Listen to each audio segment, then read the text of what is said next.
So I've got a heap here. Now,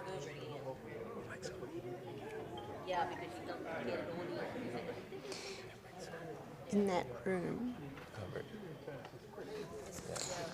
in that,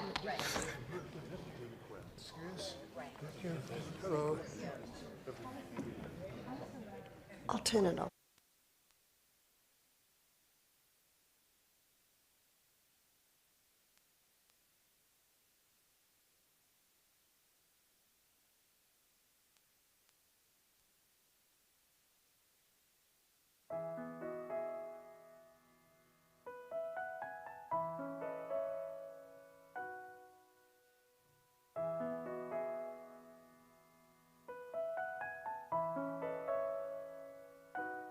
Come unto me,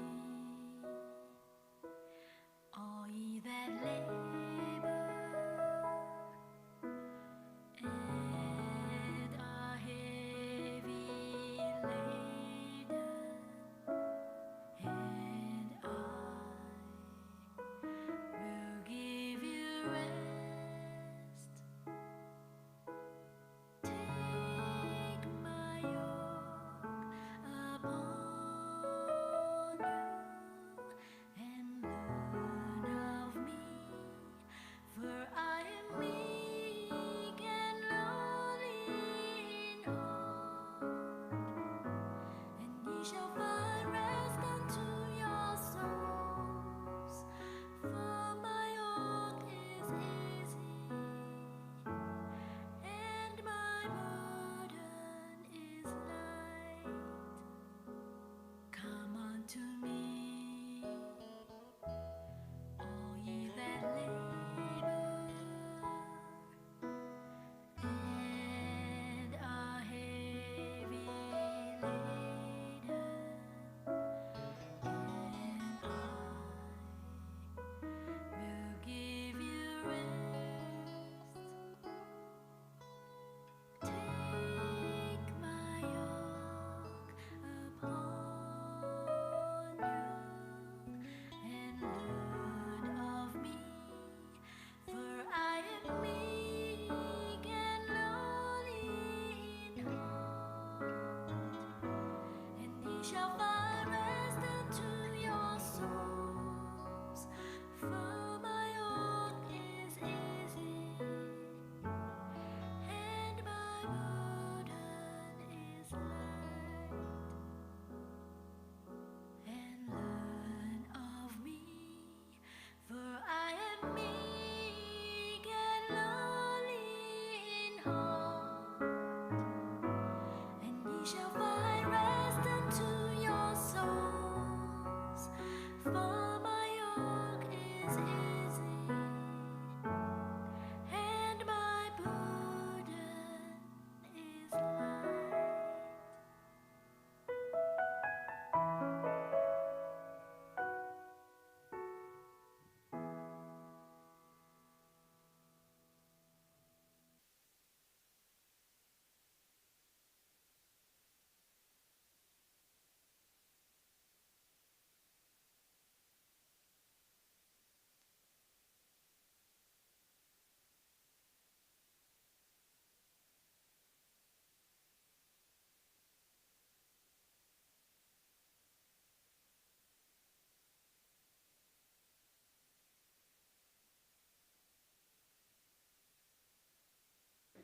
Good evening again. It's good to see you all out again. Just a quick few announcements, and especially because by time the presentations are over, it will be Sabbath for those who understand that. We just want to make sure you understand how you can get more information. If this is your first time, up on the screen, not sure if you can see it if you're close up, but on the TV screens you can catch it as well, are the contact information for different things. So for the first one, church email, what you see there are some books that are coming in that you can order through the church. And if you email through there, it'll be 57 books. So in essence, it'll be first come, first serve. But if you call 238-1080 or email, we can get your contact information. If you do so sooner, the better for you. But also on Thursday, Amazon will be back in stock with the books. So that means if you want to order it straight from Amazon and just wait a week or so, how long it takes to get to Bermuda, you can do it that way. So either you can send in your information to the top church email address or call 238-1080, 57 books in stock, or just wait until Thursday, Friday, basically, for Amazon to restock. If, once again, you're new, you can download by purchase on an ebook on Kindle. The same book, you remember, is called Self-Heal by Design by Barbara O'Neill. It's a green-looking book, so if you see it pop up, you know that's what it is. For some of you who wanted other DVD presentations, even if this is your first one, you want to see some other presentations, if you email Barbara's daughter, as seen up on the screen, dougloberg@me.com, you can get other presentations. Also, just go on YouTube, you type in Barbara O'Neill, you'll get many different presentations that she was not able to get to this week. She also has a YouTube channel, Misty Mountain Retreat, named after her health retreat in Australia, as some of you heard also. If you want to get to the U.S., where she has trained some places, some people within different retreats, Living Springs and Eden Valley. Living Springs is in Alabama, and Eden Valley is in Colorado. And so you can access that as well. If you want to watch any of these services again, livestream.com. We have our own one. It's southamptonstachurch.org. Once you get there, you'll see a platform. It'll say Live and Archive. You click Archive, you can see all the presentations from this week.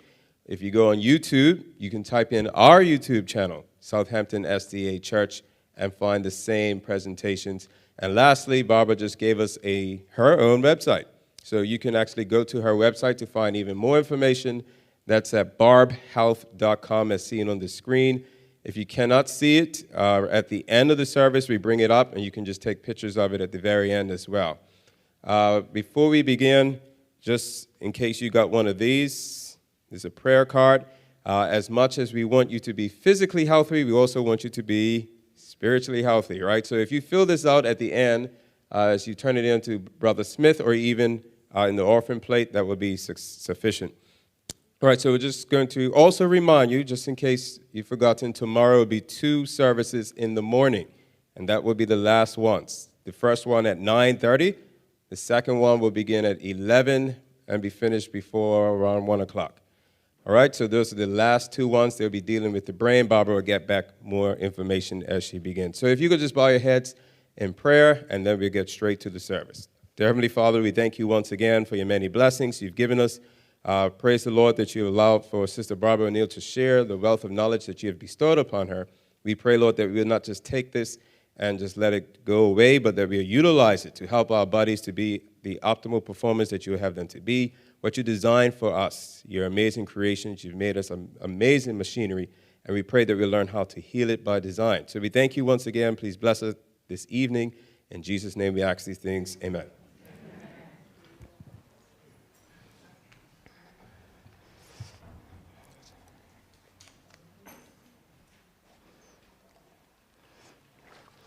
Good evening, everyone. Again, we come together to study this amazing body that God has given us. And God designs that we be in health. And I think we all would like that too, is that right? In fact, there's a lovely paragraph that I'd like to begin with tonight. It's from a little book called Counsel on Diet and Food. And it's in about page 30. And it says, right physical habits promote mental superiority. Intellectual power, physical strength, longevity depends upon immutable laws. There's no happen so, no chance about this matter. Nature's God will not interfere to preserve men from the consequences of violating nature's law. So this is the law of cause and effect. And we see it in Galatians 6 verse 7, where the Bible says, be not deceived, God is not mocked. Whatsoever a man soweth, that he shall also reap. What I'm going to be talking about tonight is a problem that I find universal. And it is a result of this cause and effect. But one of the scary things about it is many people don't realise why the result is happening, especially when women are told that the contraceptive pill is perfectly safe. But one writer in Australia stated that she believes that it's responsible for the mass murder of millions of women. Well, that's scary stuff, isn't it? And as you will find tonight, that men and women have, are, and will continue to pay a very high price for the pill was introduced for sexual freedom. And in fact, the 1960s was called the sexual revolution, yeah? Women wanted to be able to have sex without falling pregnant. But a very high price is being paid for that because it has caused a massive disruption of the hormones in the body. Those little chemical messengers called hormones. And sometimes the disruption of these hormones is the missing link in why people aren't well. Especially in areas like breast cancer, endometriosis, cervical cancer, cysts on the ovaries, polycystic ovarian syndrome, fibroids in the uterus, uterine cancer, cervical cancer, breast cancer. Do you know that they are all a result of a hormonal imbalance? And one of the main causes of this hormonal imbalance is this contraceptive pill. Now, a couple of years ago, Time magazine did about a 6-page article hailing it as a deliverer of women, giving women freedom.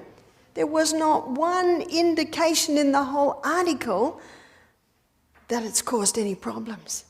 And I thought, well, who wrote this? Huh? It was not an independent study, that one. So what I'd like to begin with tonight, I'd like to begin with by listing some of the symptoms of a woman having a hormonal imbalance, and then I'd like to list some of the symptoms of a male having a hormonal imbalance. I've already touched on some of the symptoms of a female. Let me go through them again. When a girl gets her periods at a very young age, do you know what normal is? Normal is 16 to 18.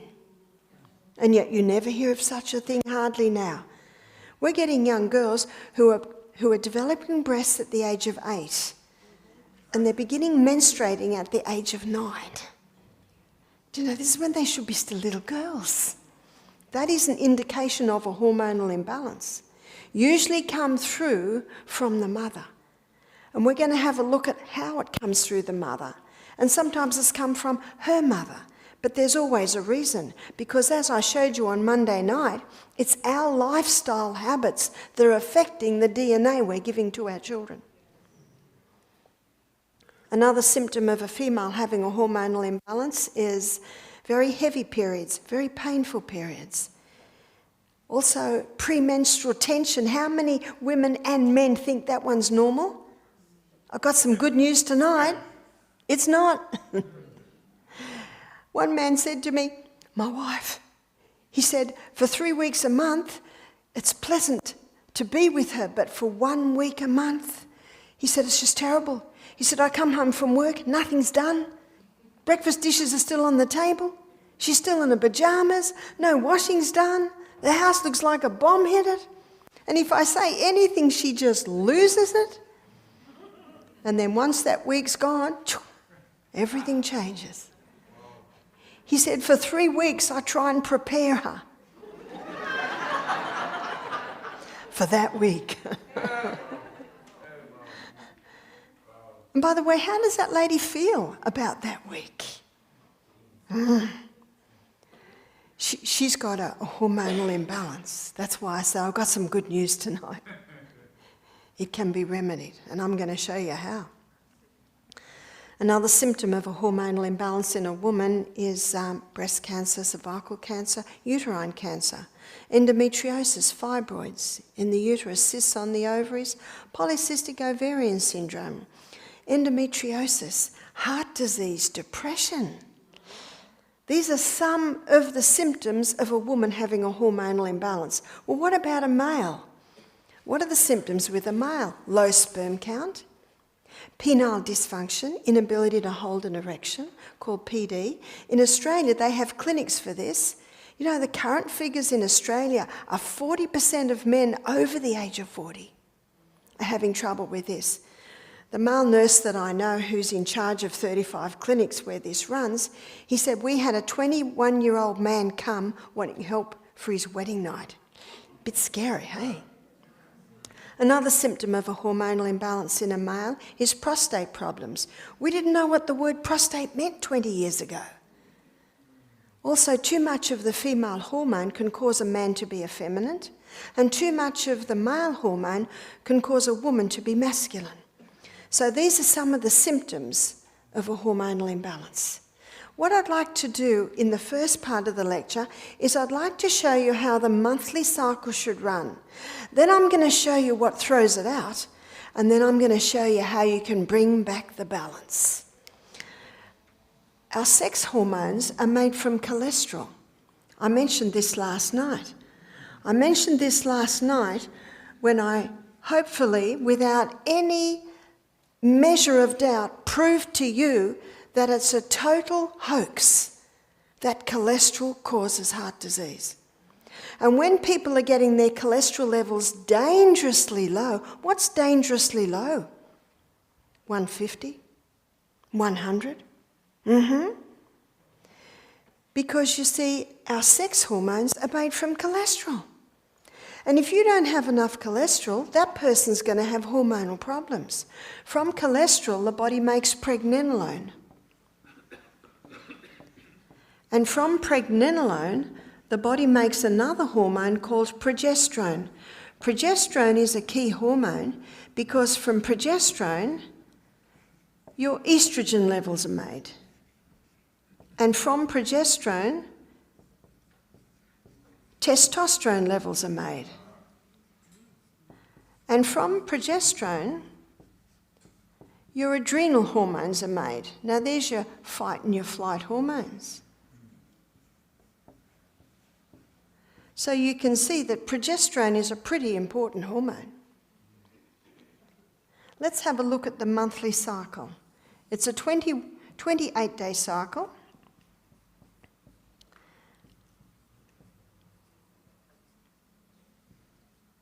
Now let me introduce you to the star players in this dance of the hormones. One player is progesterone, and progesterone's going to be wearing a green dress, and progesterone's role in the body is that of happy hormone. What's the old saying? Happy wife, happy life, is that right? Do you know there are many sad homes because the woman has a hormonal imbalance, as you will see. The other player in the dance of the hormones is estrogen. And estrogen's going to be wearing a red dress. And estrogen's role in the body is that of a cell proliferator. Cell proliferator means causes massive cell growth. And it is estrogen that causes the skinny young girl to develop into a beautiful, shapely woman.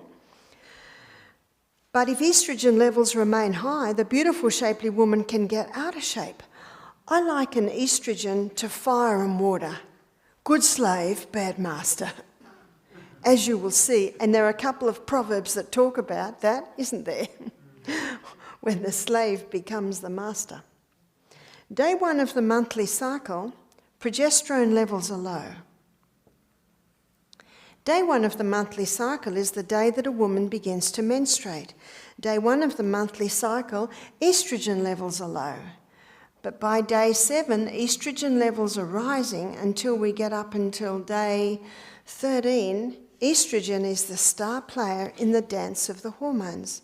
Let's go to the stage where the dance is played out. And this is the reproductive organs of a woman's body. This is the uterus, this is the cervix, this is the birth canal, and these are the fallopian tubes with the little filaments on the end of the fallopian tube, and these are the ovaries that are connected by a ligament. So at this time of the month, estrogen is causing massive cell growth in the lining of the uterus, once again causing the blood nest to develop. I used to say to my little children, when they were young, I'd say, Mother has a blood nest in her. And if Father puts a seed in there, a baby can grow. But if Father doesn't put the seed there, the blood nest comes away. Do you know it's a good way to start?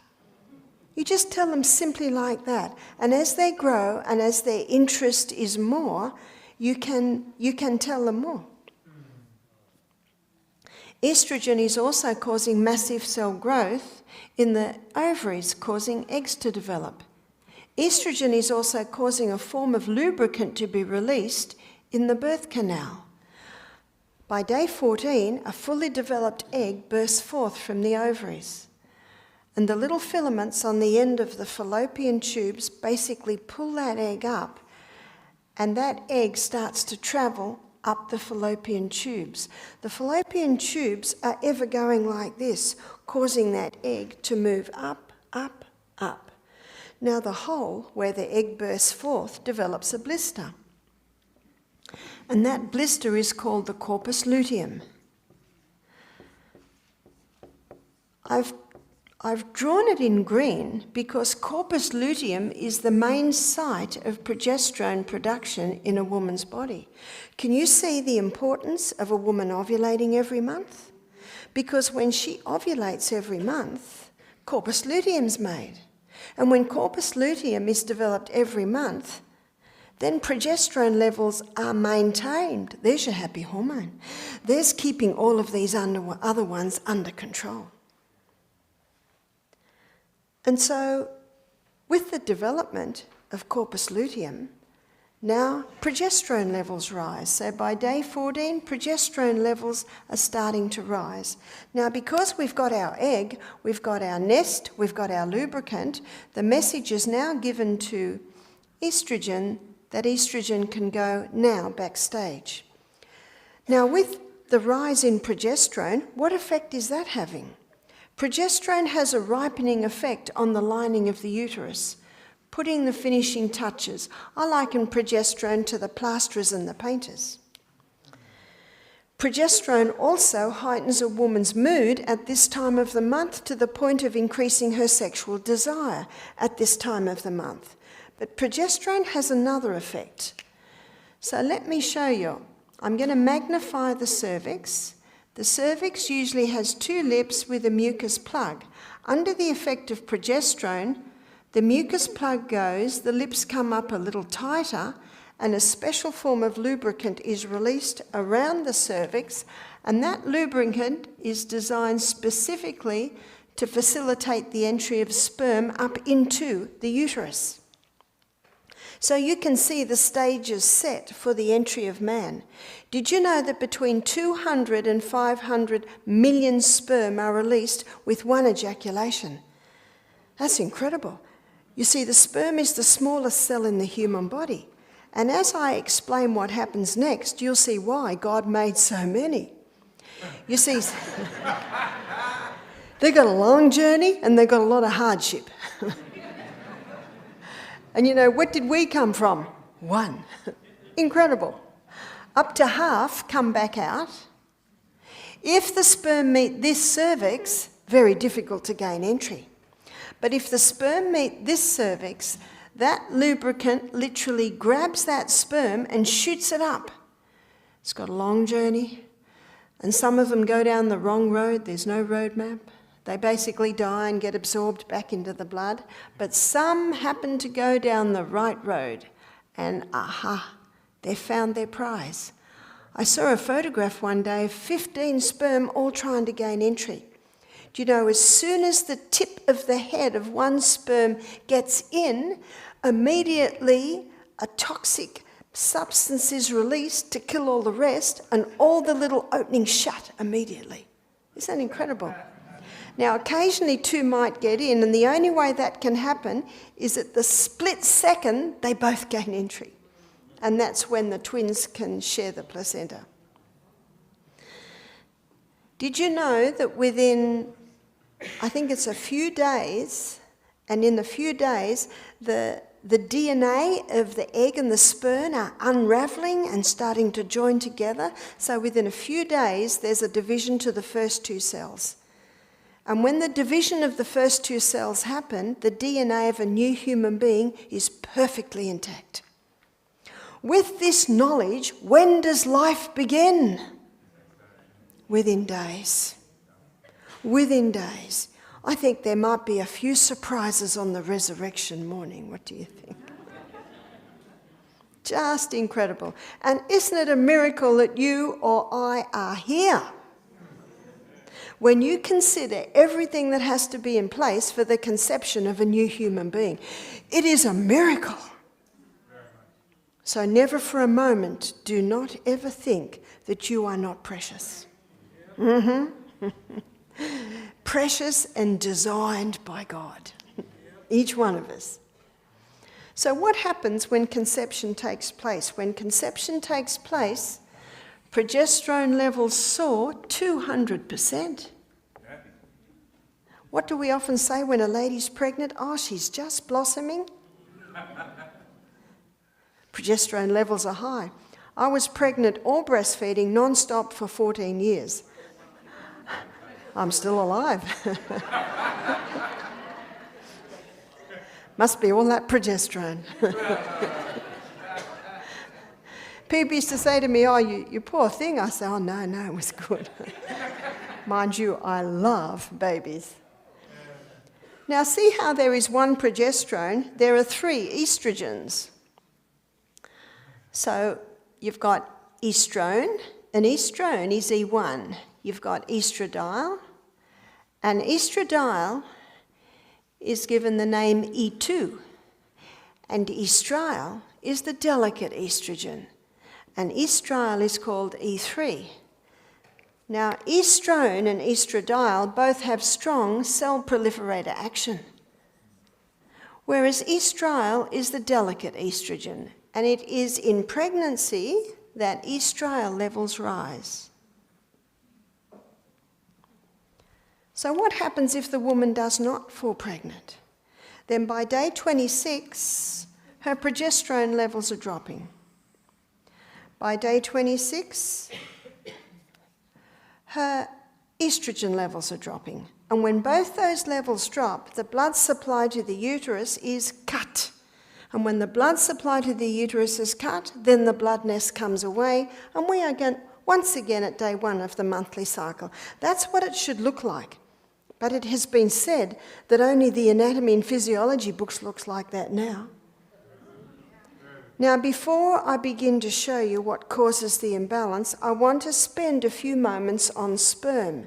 Sperm is an alien to woman's body. And when sperm enters woman's body, her immune system rises to attack.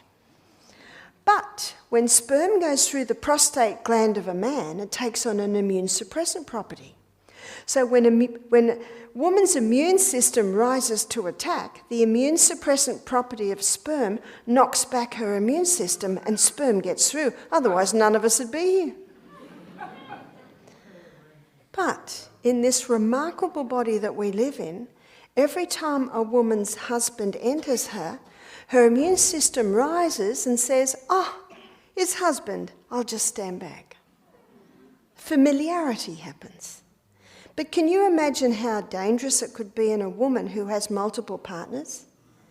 Can you imagine how dangerous it is in the area of anal sex? And you will find that many homosexuals' diseases can be related to their sexual experiences. Remember what sperm is, an immune suppressant. What about if a woman has a pap smear? If a woman has a pap smear, it is a little scrape or nick taken out of the cervix to test for abnormal cells. Let's say a woman has a pap smear. That night she is intimate with her husband. When his sperm enters, her immune system has to stand back. It cannot work in the presence of sperm. And if it happens just before she goes to sleep, can you see the immune system can't get back on the job till morning when gravity causes sperm to come away? Let's say she's a very sexually active woman and this is happening 2 nights out of 3. 6 months later she has another pap smear. They happen to take a scrape on the same spot. What's the results? Abnormal cells. What caused the abnormal cells? The first pap smear that was never allowed to heal. A woman should be told that for 4 weeks after a pap smear not to allow her husband's sperm to enter her. Are they told that? One lady said, my husband can't wait 4 weeks. I said, well, he has to wear a condom. But the sperm must not enter. Would it take 4 weeks to heal? Not in a healthy woman, but there are some women that don't exercise, go to bed too late, eat too much sugar, drink too much coffee. It would take 4 weeks in that woman. In a healthy woman, it would take about 10 days. No wonder on page 127 of one of my favourite books, The Ministry of Healing, the writer states, the only hope of better things is the education of people in right principles. So, what causes the imbalance? 1957, the first contraceptive pill was introduced to women. 1960s is called the sexual revolution. Women wanted to be able to have sex without falling pregnant. But men and women are paying a very high price. Let me show you why. So number one disruptor is the contraceptive pill. What is the pill? The pharmaceutical companies grow acres and acres of Mexican wild yam. That Mexican wild yam contains a plant chemical called diosgenin. And diosgenin, in a laboratory, it can be converted to progesterone. Called progesterone because it has the identical molecular structure that our progesterone has, but the pharmaceutical can't patent that. So they add a couple more atoms in one area and come up with a synthetic estrogen. They add a few more atoms in another area and come up with a synthetic progesterone. It's called progestin or progestone. You see, in the 1980s, it was proven that straight estrogen causes cancer. And so from about the 80s, then the pill included not just estrogen but progesterone, but it wasn't progesterone, it was progestin or progestone. Did that help? Not really, because now that blocks our own progesterone receptor sites. You see, when these synthetic hormones are fed into this biochemical pathway that our body uses to make its own hormones, it causes a disruption. And the body says, what's happening? Must be pregnant. Because it thinks it's pregnant, the egg's not released. So the woman doesn't fall pregnant because there's no egg release. Can you see that? So for 3 weeks she makes a pill, takes the pill, the body thinks it's pregnant. Then she takes a sugar pill for 1 week and the body goes, what's going on now? And it has a token bleed. And then a week later, the hormones come back. Oh, must be. Can you see the disruption there? But I want to show you what's happening.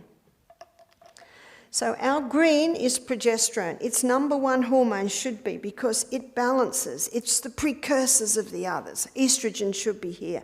Month after month on the pill. No corpus luteum. What's happening to progesterone? It's going down. Month after month on the pill with its synthetic estrogen, where's estrogen going? Up. We've got a problem today, sadly too common, called estrogen dominance, progesterone deficiency. Good slave, bad master is now the master. Let's look at the scale now. Where's estrogen? Estrogen, with its cell proliferator action, causing massive cell growth on the ovaries. There's your cysts. In the uterus, there's your fibroids. Increasing the lining, there's your endometriosis. Endometriosis starts wandering all through the abdominal wall. One 25-year-old lady said to me she went to the doctor with endometriosis and he said, you'll be all right when you go through menopause. She's 25. What's that? Another 20 years of suffering? But what has he just admitted? You see, in menopause, if the balance is right, in menopause, both hormones drop. But if the balance is not right and the lady goes through menopause, yes, they drop, but what's still happening? You've still got that imbalance. So estrogen, with its cell proliferator action, causing all these growths in the reproductive organs, in the breast, to even breast cancer, cervical cancer. The lady cannot lose weight because estrogen is causing cell proliferator action in the torso area. And because it's a capillary dilator, it causes all the blood to rush to the skin. And the husband knows because all the blankets get thrown off in the middle of the night. He might even get pushed right out of bed. 10 minutes later, the blankets go back on. One lady said to me, I'm the CEO of a large company. I'm taking a board meeting and all of a sudden a hot flush comes. She said, I'm dripping perspiration. She said, I can't handle it. So she went to the doctor. What did he give her? He gave her hormone replacement therapy. The flushes stop. Why? Oh, the body thinks it's pregnant again. More synthetic hormones. So all the energies go into the breast and the uterine area. 6 years later, she's got breast cancer. Doctor takes her off HRT immediately. Why? He knows. So you say to the physician, why did you give it to her? He said she was suffering and it brought her relief. That is true. The flushes stopped.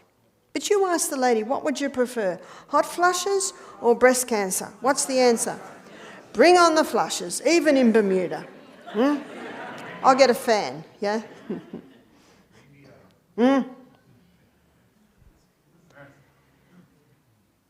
He said, and he also will say, and not every woman gets breast cancer. And that is true. But it's like playing Russian roulette. I'm not interested in doing that with my health. So estrogen, with its cell proliferator action, by the way, where's progesterone?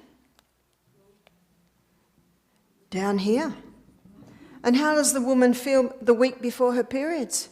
I said to one lady, do you get premenstrual tension? She said, oh, I just hate my husband for a week every month. She's got it. Down there. And she can even be diagnosed with depression when what can be the problem all along? It's just that it's imbalance. She has no desire for sex. And when she has sex, it's very painful because the cells that line the birth canal are getting very fragile. There is no lubricant, and she is, of all women, most miserable. And she knows that her husband's secretary looks better than she does. So she goes to the doctor and he puts her on HRT. Does that fix everything? No. Does nothing for her desire for sex. No, it does nothing for her comfort with sex. All it does is stop the flushes. That's it. Does nothing for her weight gain. Does nothing for her mood. So he might have another pill for the mood called antidepressants. But there are many women who haven't been on the pill or HRT. One lady said, no, Barbara, that was 30 years ago. I said, that's right. It was 30 years ago. It's thrown out and it's still out.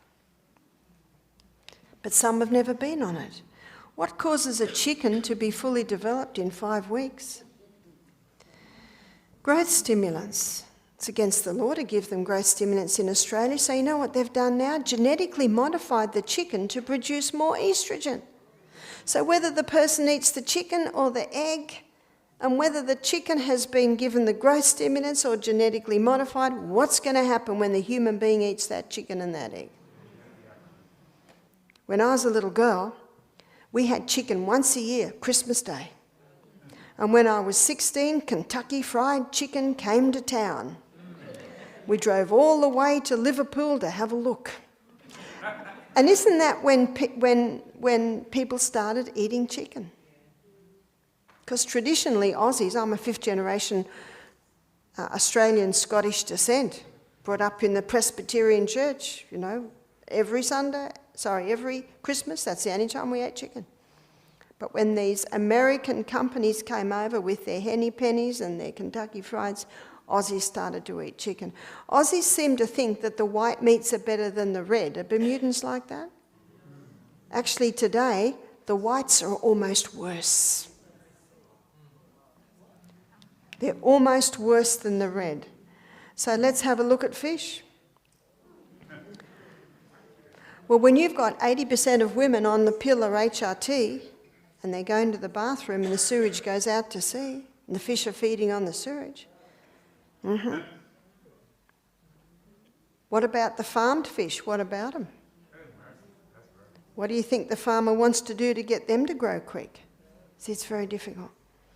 Mind you, your seas look pretty pure out there, but I'm sure the sewage goes somewhere. What about red meat? Well, do you know in Australia, it's against the law to give cattle growth stimulants. But one cattle farmer's wife, she said, the pharmaceutical companies knock on our door every month pushing the growth stimulants. And they say, look, used to be 5 months before market, it's only 5 days now. It's not picked up in the blood test, but where is it still? It's in the fish. So if it's in the meat, it's in the product. A lot of guests that come to our health retreat are meat eaters, and they're looking a little worried right now.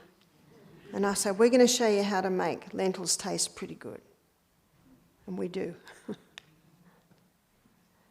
But I've met people who are vegetarian, never been on the pill. There's more. Plastics. Plastics? You see, estrogen contains a phenyl ring, and that phenyl ring unlocks the door to let it into the estrogen receptor site. And a lot of plastics today contain the phenyl. So nonylphenol is the chemical that's put into plastic to make the plastic soft. You know how you can squeeze your plastic bottles? You can get plastic bottles that are hard. I don't know if you've seen me carrying my little water bottle around, but it's a hard plastic. And they are often called BPA free. See, bisphenol A. That's BPA. But can you see that's often lining tins? So they both have the key that unlocks the door to get into the estrogen receptor site in the cell. So people are getting hormonal imbalances because of their exposure to plastic. Now, if I'm thirsty, I'll go into a shop and buy a bottle of water and drink it. It's not the odd day you drink out of a bottle of water. But ideally, you get a glass or a stainless steel or the hard plastic bottles, and most of the time you should be drinking out of that. Be careful on the kids. You know, we think we've got problems now. You wait another 10 years. Children, little babies, what are they sucking on? Plastic rattles. No, I used to give mine wooden spoons or those little wooden pegs. Or I'd go and get a stick out of the bush and give them a stick to chew on. I remember one day someone said, Barbara, your baby's got something in its mouth. I said, yeah, it's all right, it's a dandelion flower. I gave it to them. It's better than a lolly.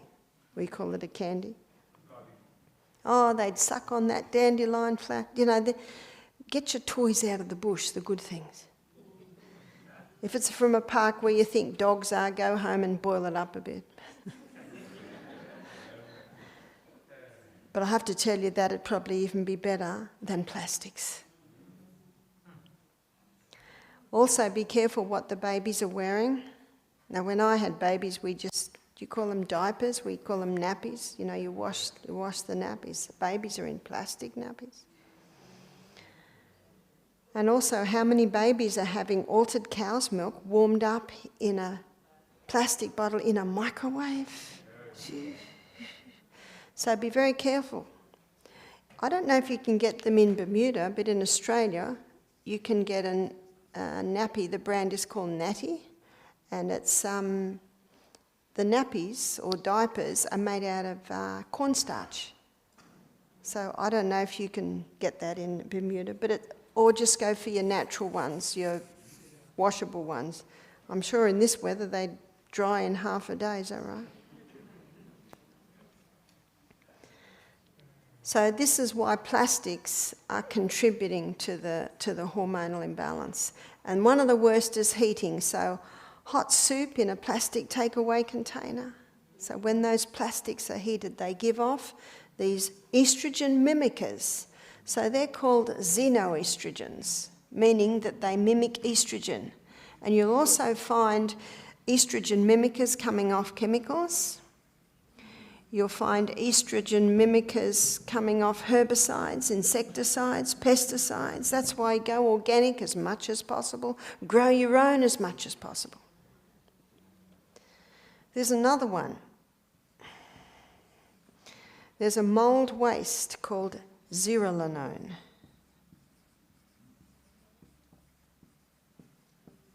And on Monday night, we looked at moulds and mould wastes.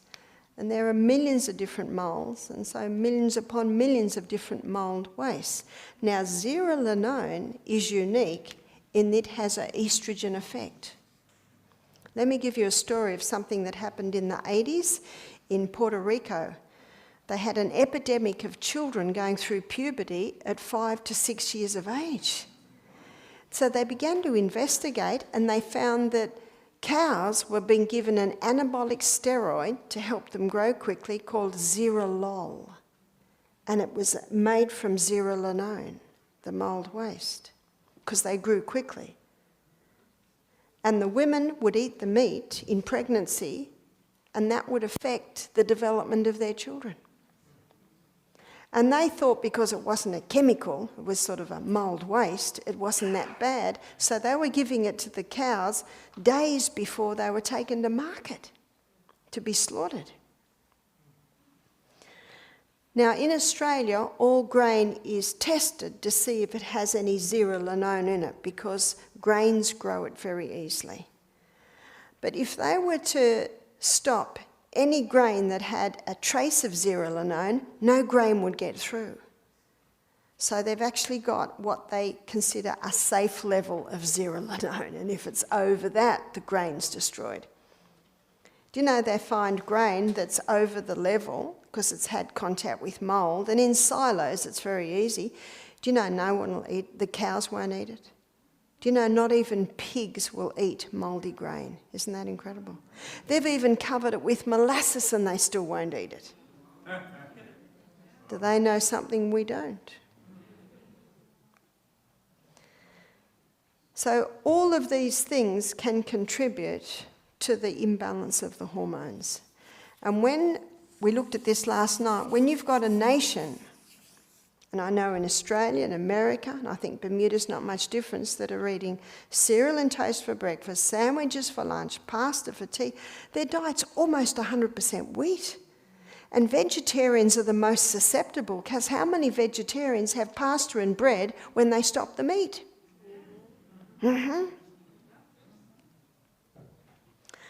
So how can we turn this around? Before I show you how we can turn it around, I want to show you 3 different types of estrogens. So we're going to look at the cell. So this is a cell, cell, cell. This is an estrogen receptor site. Now this estrogen is the xenoestrogen. And xenoestrogen, coming from chemicals, plastics, herbicides, insecticides, it's 20,000 times stronger than plant. Sorry, not plant, human. So how big's human estrogen? It just sits perfectly in. Well, how big's xenoestrogen? It's huge. Where does zearalenone fit in? Zearalenone is about in the middle. So the Z-zearalenone, it's about 1,000 times stronger than human, whereas xeno is 20,000 times stronger. But human estrogen is 20,000 times stronger than plant. So how big's plant? It's a tiny little slip of a thing that just sits in like that. So where do we get our plant estrogens? Red clover's high in plant estrogens, soy. Which is the one we most need to fear, students? Is it the plant? No. It's the xeno. And you'll see newspaper articles or magazine articles that say if you've got breast cancer or prostate cancer, don't eat soy. Have you read that? Well, there is one soy that you shouldn't touch, and that's the one that's been genetically modified in America. It's called Roundup Ready. Why is it called Roundup Ready? Because it has been genetically modified to resist Roundup. And a farmer told me this. He said 5 times before harvest, the field is sprayed. So that's 1, 2, 3, 4, 5 doses of Roundup. And how does Roundup kill the plant? By interfering with its hormones. He said all the weeds die and the soybean keeps growing. Bit scary, isn't it? So that soybean's dangerous, number 1, because it's been genetically modified. Number 2, why? Because it's full of the xenoestrogens. That soybean will increase breast cancer. That soybean will increase prostate cancer. But a soybean that has not been genetically modified and it has been grown without herbicides and insecticides, and it contains these, that is a good soybean. You see, soybeans contain the most anti-cancer properties of any plant. I think I mentioned earlier, I've got a friend who did a thesis on soybean, and so people say to her, tell us about soybean. She said, it's real easy. God made it good, man mucked it up. End of story. In fact, one of the questions I noted said, soybeans toxic. Yes, this one is. That's right. But not the one God made. Now remember Psalm 104 verse 14, where the Bible says God gave herbs for the service of man? Let me show you what this means with the soybean. The soybean comes into the receptor site and it knocks. Excuse me, can I come in? Cell says, no, we got enough estrogen. So soybean says, I'll just sit at the door.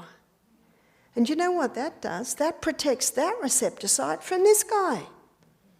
Because remember this one, this xenoestrogen's got the key. He just says, get out of my way, I've got the key, I'm just coming in, whether you need it or not. But if soybean knocks at the door and says, excuse me, can I come in?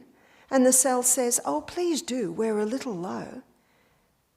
Can you see what herbs do? They work with the needs of your body. That's why if you've got a bone spur and you put a castor oil compress on it, it'll break down the bone spur, but it won't break up your bones. Maybe when we're in heaven for 1,000 years, we might ask God the science behind that one. It works with the body. Science calls it synergism. Synergistic, working with the body. That's the beauty of herbs. So that is the soybean story. And that is what most people don't understand. So you read articles that say, if you've got prostate cancer, breast cancer, don't eat soy. Will you ever read an article that says, if you've got prostate or breast cancer, don't use chemicals, don't use plastics? Will you read that? No. And you've probably discovered you can't believe everything you read, is that right? And that's why I like to lecture from a common sense point of view. It's got to make sense, doesn't it? That's how God made our brain. So now the million-dollar question is, how do we turn this around? We've had a look at what the imbalance is. We've had a look at what causes. How do we turn it around? If you don't turn the tap off, you're still going to be mopping up in the other corner. Eliminate. By the way, those xenoestrogens, they have the same strong cell proliferator action as the estrone and estradiol. Very strong cell proliferator action. So eliminate. Turn the tap off. Stop the pill. Well, how are we going to stop having babies popping up everywhere? Sex is 2-part. Contraception should be 2-part.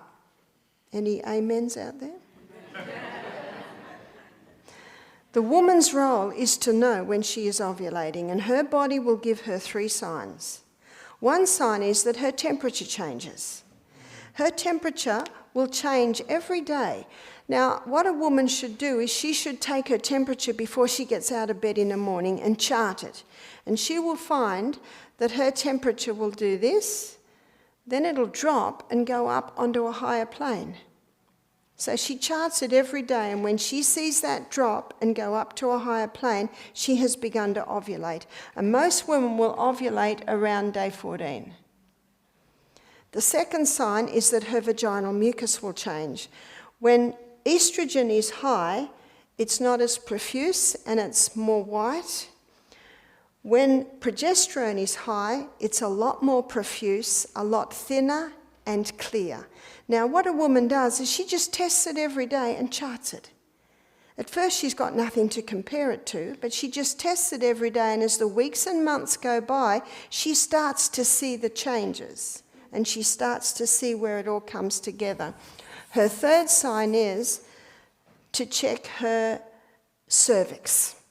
So she'll check her cervix every day and note.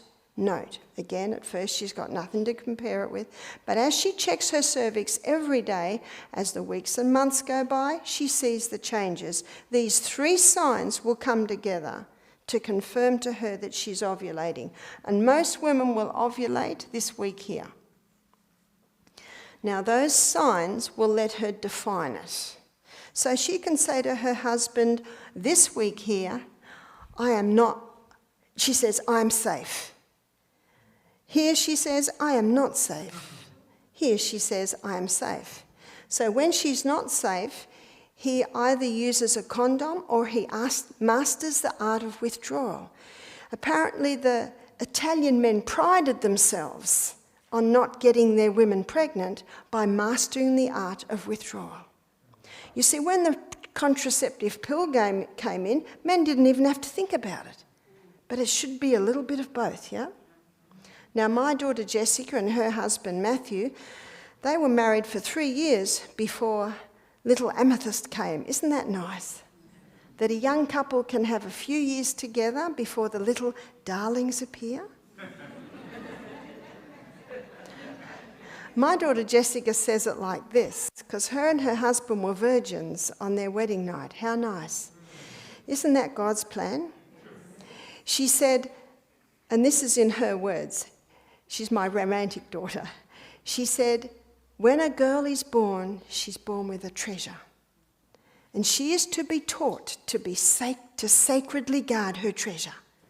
And she's to keep that treasure sacred and present it to her king on their wedding night, when he has just promised to lay down his life for her, yeah?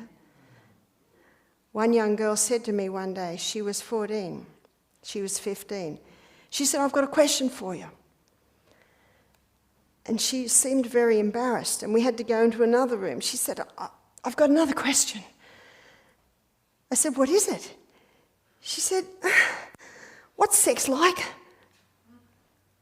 I thought, oh, dear. I said, well, it's like this, my dear. I said, it can be rushed with a boy you like in the back of the car, and it can be one of the worst experiences of your life. Or you can sacredly guard your treasure till your wedding night, and it can be the most beautiful experience of your life. You choose. Oh, if only every young girl was taught that, yeah? Then there would be no need for the pill, which is causing so many problems. So many. I told you what's happening to women. What about the daughters of the women that were on the pill? Do you know these are the young women with endometriosis?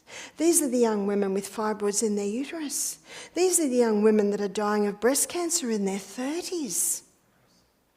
These are the young men who are having trouble with being feminine. These are the young men who have low sperm count, having trouble with penile dysfunction. Can you see how it's coming through the genes? But why is it in the genes? Because of the woman that was on the pill. And it doesn't, no one tells you this, do they? My daughter Jessica, when her friends asked her why she's not on the pill, she said, well, it's like this, buy now, pay later. Isn't that what's happening? And it's even pay later in the next generation. So stop the pill, Stop HRT. The list that I give you here allows a woman not to have to take the HRT. Stop the meat and its products. If I have guests who like meat and want to eat it, I say it must be organic. It's too dangerous today. One lady said, well, I can't afford that. I said, well, lentils are cheap. We'll just show you how to make them taste nice. Plastics. I think it's impossible to eliminate plastic. It's handy stuff. But just reduce your exposure as much as possible. Let me tell you the 3 plastic fabrics: nylon, polyester, and acrylic. Nylon, polyester, and acrylic are plastic fabrics. Now, ladies, have a look at the label on your bra. What are bras made out of mostly? Either nylon or polyester or acrylic. And that's a big contributing factor to breast cancer. And one very big contributing factor is underwire bras. You see, breast tissue is predominantly lymphatic tissue, and it's supposed to empty because your lymphatic system is your body's vacuum cleaner. It sweeps away waste from the tissues and dumps it in the nodes under your arm. But there's this big wire there that stops the cleaning and dumping under your arm. If you're feeling quite sad right now because you just spent a lot of money on an underwire bra, get a little razor blade and just take that wire out. And what a woman should do in the shower every night is just massage up into her armpits. But ideally, ladies, strengthen your pectoral muscles. Now, if I ask my sons, who are very proud of their muscles, to wear a bra for a month, they'd never forgive me, would they? What would happen to their pectoral muscles? They would lose all tone. So women, it's important to do push-ups, very important to do push-ups, very important to wear bras that are less restrictive. I do understand when a woman is very heavily endowed, she needs to support herself a little, because if she exercises and her breasts are bouncing, the tissues can tear. But she still needs to build up those pectoral muscles. It's a good idea, ladies, to go into a shop and spend a bit of time trying on and make sure there's no restriction there. If you take your clothes off at night and you see red lines, what are those red lines just done? They've blocked your circulatory system and they've blocked your lymphatic system. So we're getting down to chemicals. Eliminate chemicals as much as possible. The best cleaning products are white vinegar and sodium bicarbonate. And elbow grease, yes. And zearalenone. I'm sure everyone's got the message so far. Take up the challenge. Stop the wheat for 2 months. Just see what happens. Won't hurt you. In fact, you might greatly benefit from it. Number 2, your liver has the ability to detoxify you from excess estrogens, and it'll take the estrogen down one of 2 pathways. It'll take the estrogen down the hydroxy-2 pathway, and if it does that, the estrogen's out. If it takes the estrogen down the hydroxy-16 pathway, then it comes back in 100 times worse. So we'll call it highway 2 and highway 16. We don't want highway 16, we want highway 2. So I'm going to give you a list of certain herbs and foods that stimulate highway 2 and inhibit highway 16. Cabbage. The cabbage family. The cabbage family contain indoles, and indoles are a plant chemical that stimulates highway 2, getting the estrogen out, and inhibits highway 16. So it can be simple as eating something from the cabbage family every day. Just a comment on cabbage. And to comment on cabbage, I'm going to touch on thyroid. High estrogen opposes thyroid function. So many people, especially women who are developing thyroid problems in their 50s, 60s, it's because of high estrogen. From the pill they're on in their 20s, exposure to plastics, etc., etc. So if someone has a thyroid problem, it's very important that they adhere to what I'm listing here to get that back. Now, if someone's got underactive thyroid, they need to only eat the cooked cabbage family because raw cabbage contains goitrogens. And goitrogens inhibit thyroid function. But when you cook the cabbage family, it inactivates the goitrogens. But if someone's got a hyperactive thyroid, they should eat lots of raw cabbage, raw broccoli, because can you see, you want to slow the thyroid down.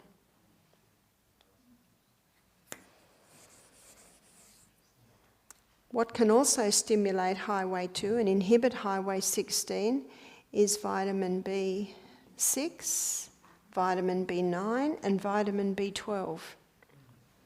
If someone has a hormonal imbalance, they initially may need to take a supplement. But the best source of your B vitamins is found in your raw nuts and seeds. Also, licorice. If you've got high blood pressure, forget this one. I'm talking about the herb licorice. And flaxseed. It's a good idea to grind those up and have them every day on your breakfast. So number 1 is turning the tap off. Number 2 is stimulating the liver to get rid of the excess estrogen. And number 3 is a cream that's made in Australia called the Anna's Wild Yam Cream. The Anna's Wild Yam Cream contains the plant chemical diosgenin.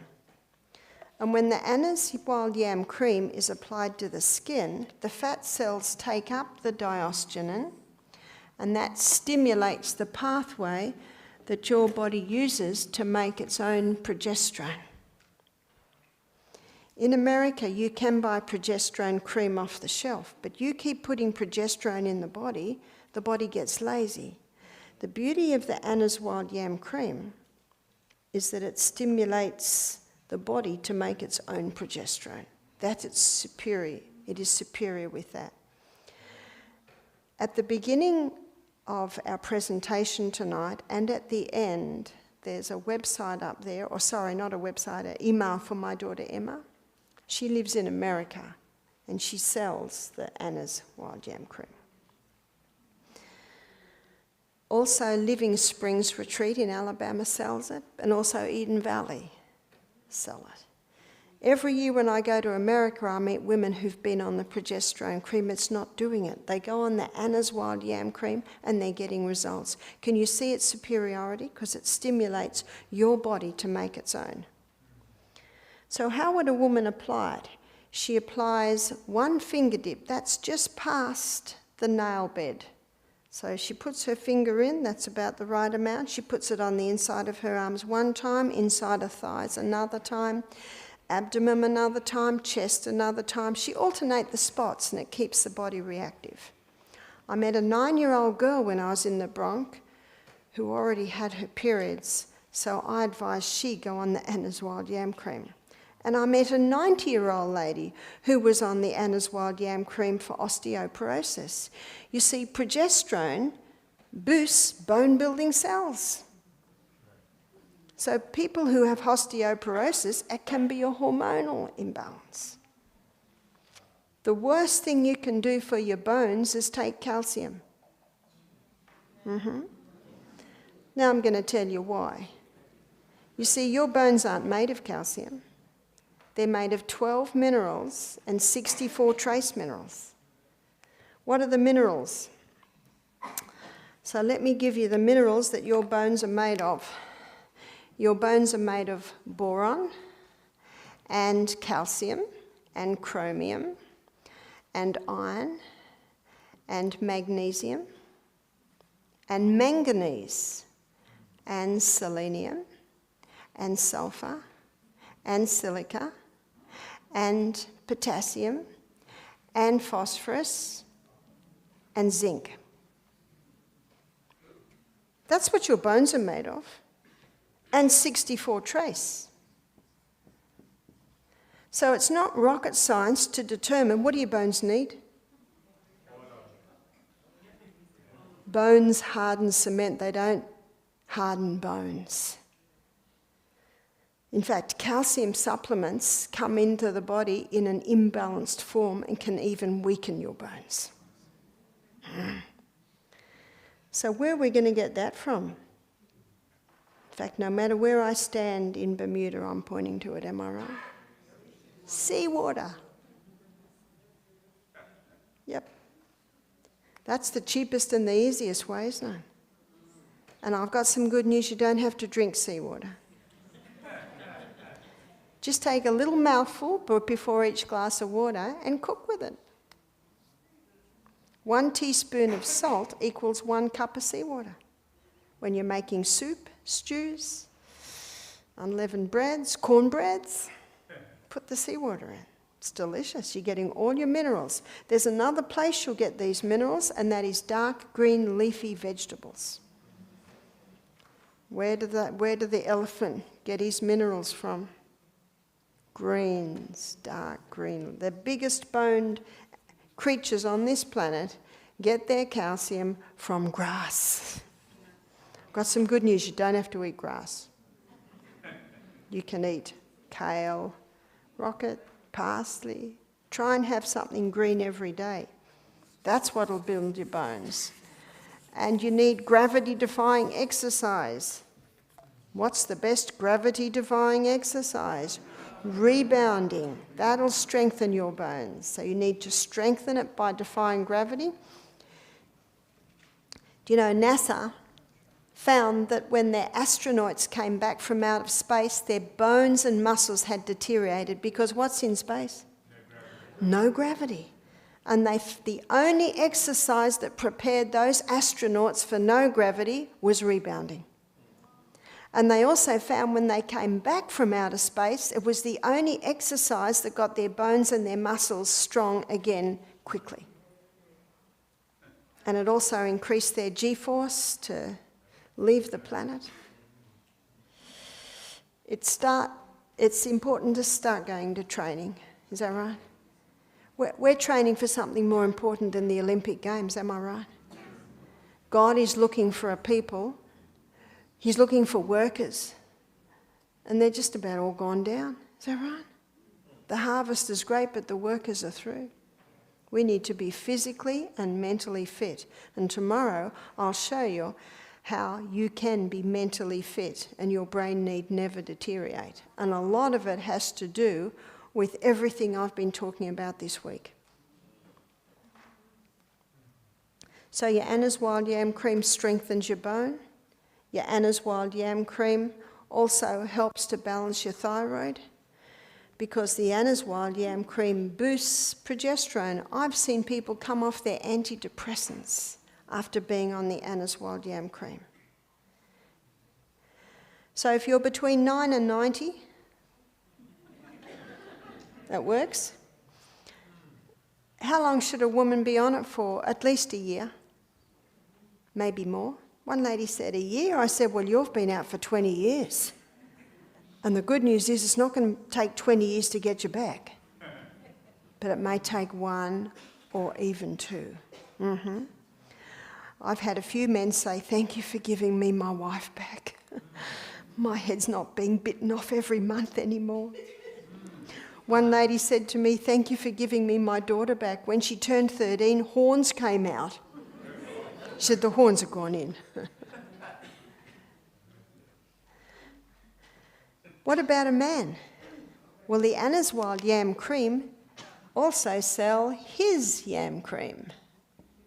And his yam cream has a few specifics for the men as well as the basics that Anna's Wild Yam Cream have in it. Now, there's one thing before I move on to the men that I didn't define. I defined applying it twice a day to different parts of the body for 3 weeks a month. So if a woman is still menstruating, she will apply it for these 3 weeks here. She basically just stops when she's menstruating. If a woman is not menstruating anymore, she chooses 1 week of the month where she stops. One lady said to me, I'm terrible for that 1 week. Do I have to stop? Not many women say this, but occasionally I said, well, just go on half dose for that week. About 1% of women will develop a rash. And if that happens, it's quite rare. I say stop for a month and then put it on the soles of your feet. And many women have told me that little by little their body gets used to it again. So what about a man? A man does not have a break because men are not cyclic like women are. In fact, in the book Hormone Heresy by Cheryl Selman, she explains men and women like this. She said, men are like the sun. They rise every day, conquer the day, down again at the end of the day. She said, women are like the moon. Sometimes they're full, sometimes they're half, sometimes they're only a slither. Women are cyclic, but should not be having the extremes that we are seeing today. No.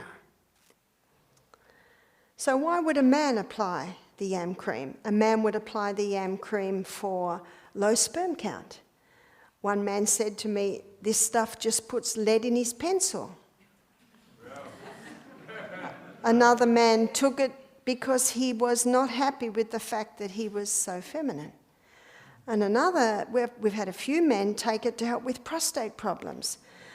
One man came to us, he was 65, and he was taking a 3-monthly injection to balance his hormones. You see, high estrogen causes high testosterone, which converts into another type of testosterone that inflames the prostate. And so that high testosterone, when someone has prostate problems, they're wanting to get that down. He was having 3 monthly injections. He developed breasts. He was having hot flushes. Not happy. So he decided to stop taking the injection and go on his cream.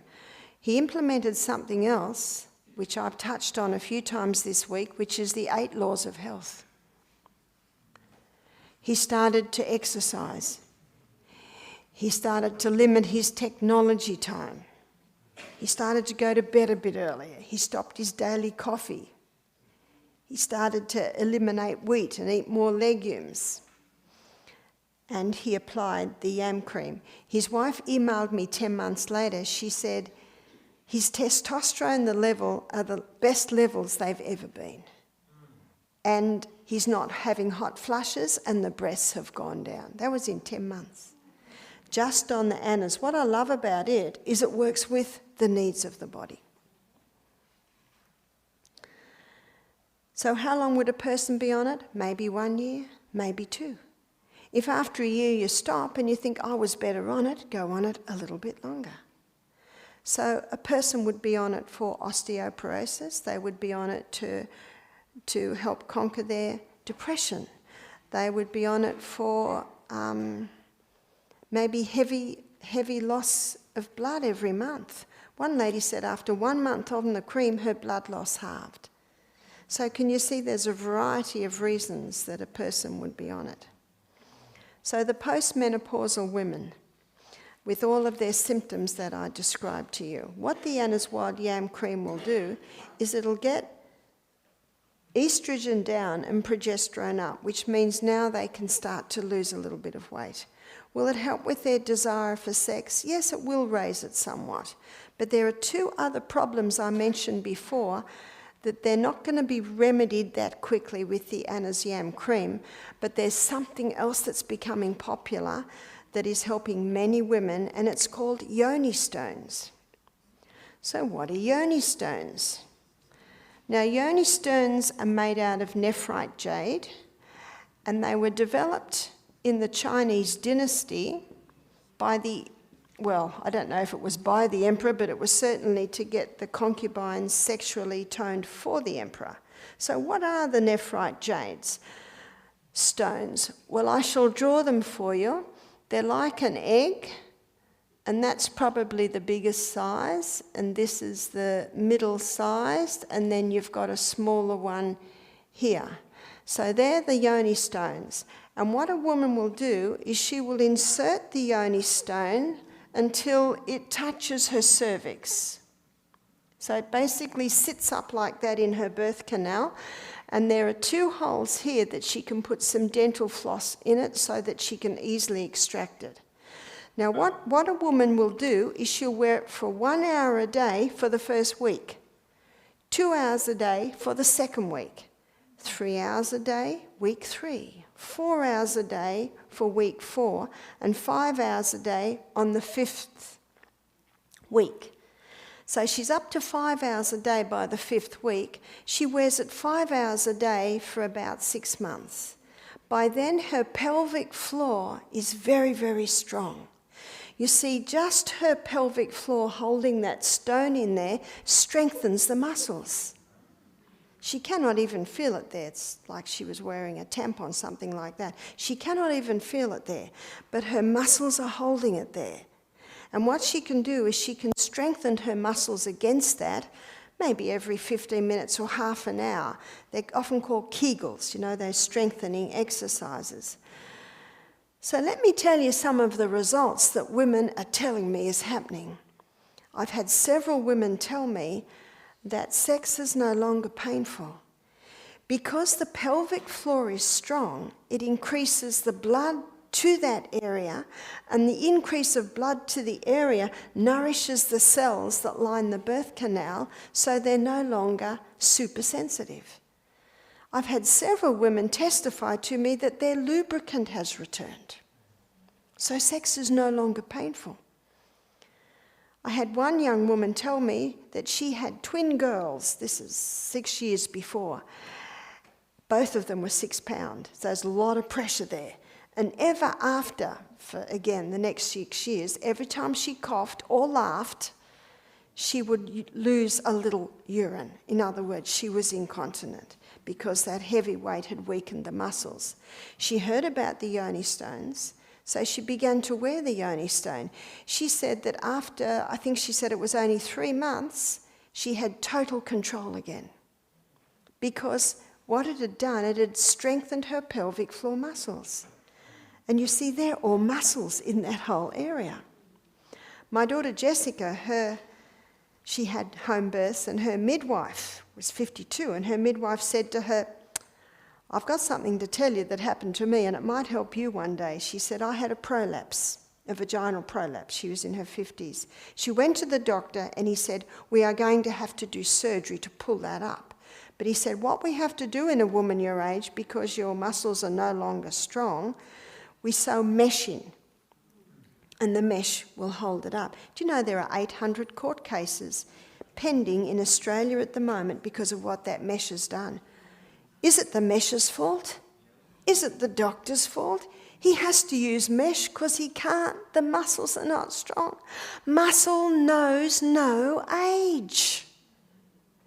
So whether you are 9 or 90, you can have strong muscles.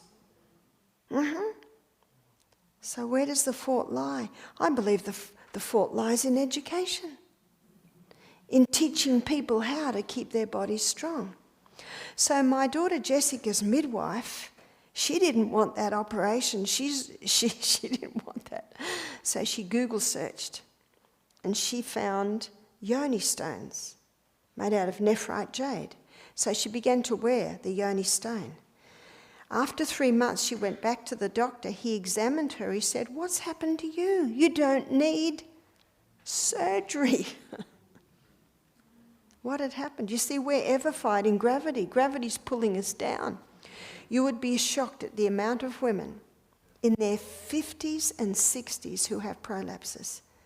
I had 2 ladies in one program, both in their 50s, both had uterine prolapses, both had the surgery with the mesh. Both times it didn't work, so then they ended up having, after living for months in terrible discomfort, then a total hysterectomy. Did God mean for us to have our body parts chopped out? No, you know what he meant for us to be? Have strong, physically strong muscles right up until the day we die. So if a woman is incontinent, the yoni stones will strengthen her pelvic floor and get them strong again. If she has prolapse, it will strengthen the pelvic floor to pull that all into place. If a woman has problem with comfort with sex, they can return that comfort by strengthening that pelvic floor. One lady said to me, another side effect is my lower back doesn't hurt anymore. You see, your pelvic floor muscles come from your coccyx, between your legs and up to your belly bone. It's like a girdle. And many have a weak pelvic girdle. And there is no need. I met a lady a few weeks ago now in her 70s. She said, Barbara, I ordered the yoni stones and even the largest one I cannot hold. That's no muscle at all. She said, what can I do? She said, they just fall out. I said, you can get on the rebounder. Because the rebounder, that will strengthen that pelvic floor, and hopefully after a couple of months on the rebounder, you may be able to hold that. Because muscle knows no age. Whether you're 9 or 90, you can have strong muscles. How do muscles get strong? Use. Strength comes by exercise. There is no other way. So how can we strengthen our pelvic floor? We can buy a little stool to put in front of the throne so that every time we go to the bathroom, we are in the squatting position. We can rebound, and that strengthens the pelvic girdle. And we can do what my husband's not very happy about, but he's happy now every day. We squat. Now, not like that, okay? Back straight. He complained at first, but he's very proud of himself now because he can just do 10. Just do 10 every day. If you can't do it, put your back against a wall, and it's a lot easier with your back against the wall. If your knees won't let you do it, just do what your knees let you. And even just to go like that, even just to hold yourself at that, you'll strengthen those quad muscles. Do you know God gave us the biggest muscle mass in our quads? They're our thigh muscles. And he gave us the biggest bone in our thighs. Why did he do that? Because when we bend and we lift, what should we lift with? This. Now, if you bend like that and lift like that, all the weight goes there, which will weaken it. So the back must always be strong. Test your body how far down you can go without bending that back. All the weight will be taken here, and that's what God meant. How many people have weak thighs and weak lower backs? How many people have lower back problems? So how do they get weak? Again, a weak pelvic floor. So it's important to take steps to strengthen up your pelvic floor. God designed the body to heal itself. And can you see that this hormone is often the missing link? Osteoporosis. We need the bone-building cells. Thyroid. We need to bring that estrogen down to strengthen that thyroid. Depression. We need to boost the happy hormone. Can you see it's a missing link with many things? What if a person goes on the Anna's Wild Yam Cream and they don't have a hormonal imbalance? Well, can you have too much happy hormone? No, you definitely cannot. There's definitely a toxic dose of estrogen, but there's no known toxic dose of progesterone. In fact, all of its properties give a boost.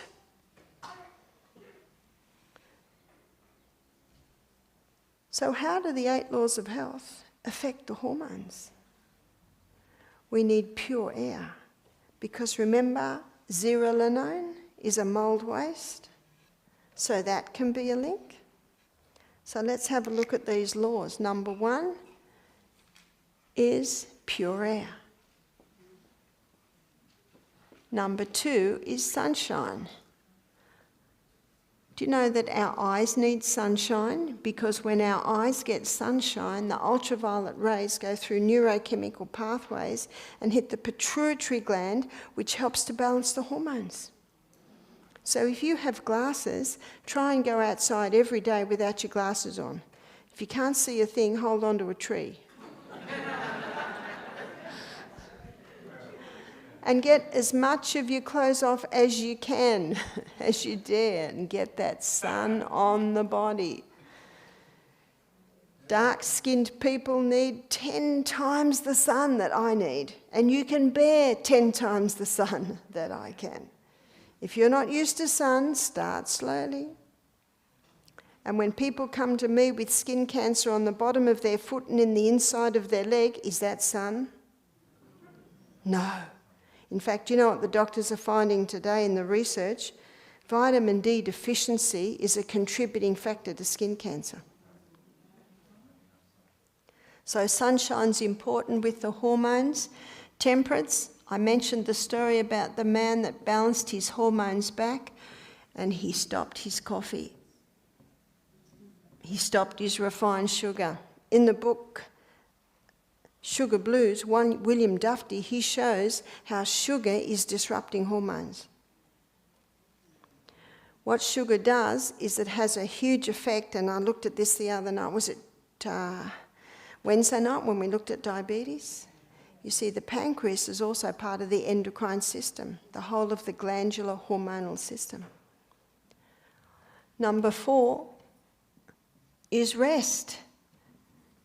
The hours of power, what are they? 10 to 3. 10 to 3 a.m. Important to be getting those hours, because when you get those hours, it encourages your hormones to balance back. Basically, when we're sleeping in those hours, we're on nature's operating table. And I would not like to be on an operating table awake, would you?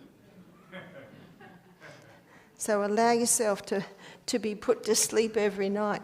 Number 5 is exercise.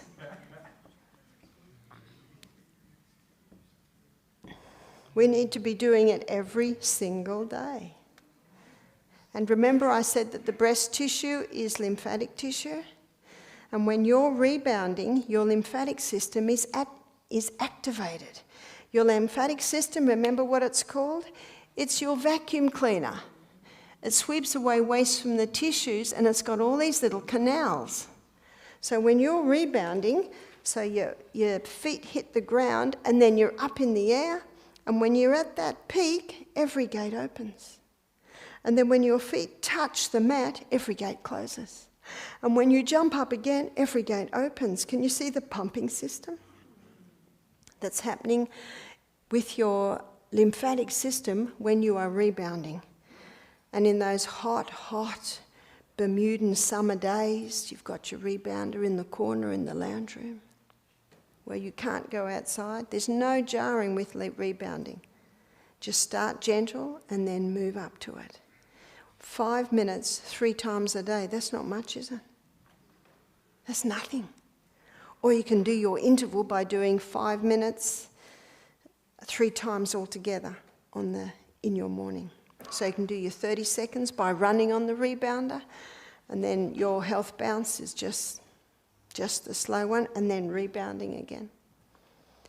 I was talking to a group of employees in the insurance company earlier in the week, and I made the suggestion. I said, if you can get a rebounder in this office and everyone has 1 minute every hour, I said the productivity in this office would go like that. That's it, just 1 minute every hour. So exercise must be a daily thing. Number 6.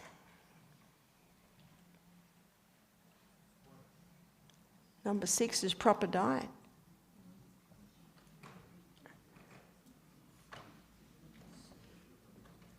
We looked at proper diet when we looked at diabetes.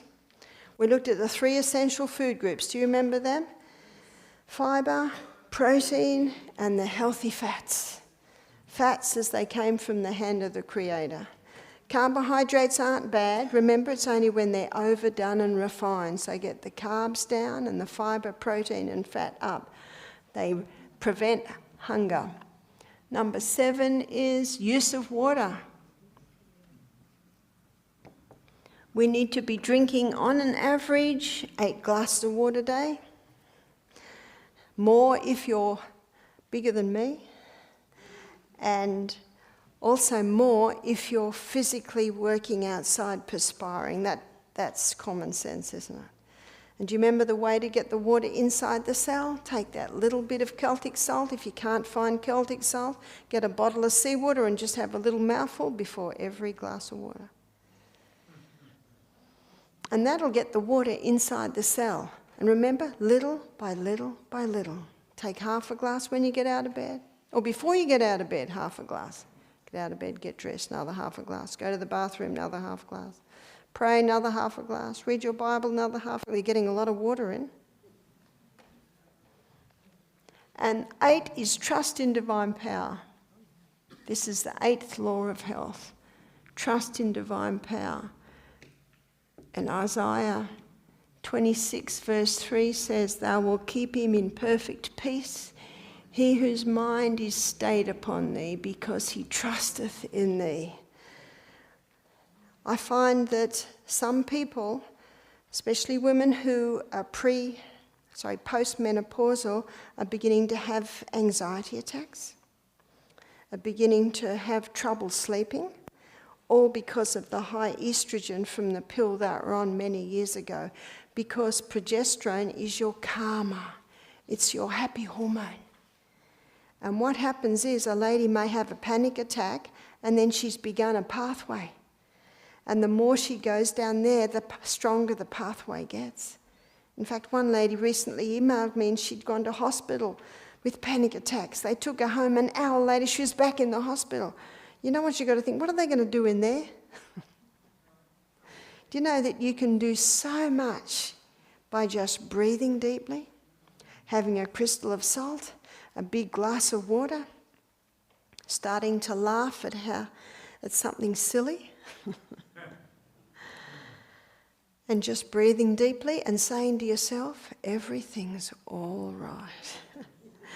Tomorrow, in the first part of the lecture, I'm going to show you the parts of your brain where your feeling is and your decision is. Knowing the distinction between those two parts, knowing what strengthens and weakens each part, it enables you to be in a position where you can actually say that to yourself, it's all right, and to calm down.